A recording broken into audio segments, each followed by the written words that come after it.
Awesome, man. Well, we'll jump right into it. We know you're a man led by faith. How have you been, and your thought process with the last week, everything going on? Just let us kind of know how you've been and what's the message you've been trying to spread.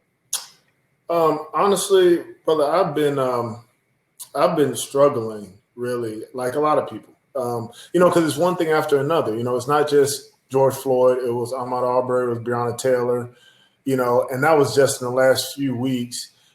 Then when we're talking about last year and the year before and the year before, there's compounded trauma that I think we all deal with when we see certain images on TV. And so, last week, a few days ago, I was watching TV, and for some reason, I just started crying when they were reading out all these names. You just start weeping.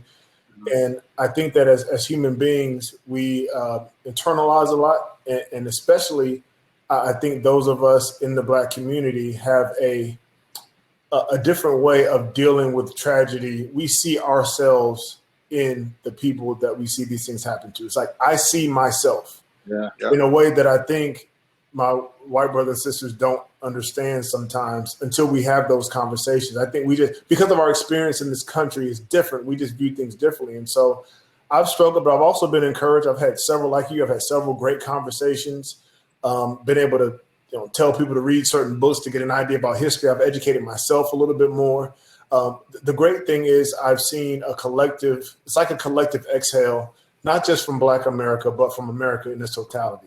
I heard one of you mention before, there are people of all ethnic groups, socioeconomic groups that are kind of fed up with what they've seen, and they want to get engaged and they want to create some type of change. So my message has simply been what it always has been, but it starts with listening. It starts with everybody letting their guards down and have a substantive conversation. It starts with educating ourselves. A lot of people don't know what they don't know. There's a lot of ignorant people. Like they're not purposely ignorant, they just don't know. So we need to, if it's something we care about, educate ourselves. That comes a variety of different ways. And then, one thing we always talk about is, being part of the change. How do I do that? What's something small that I can do?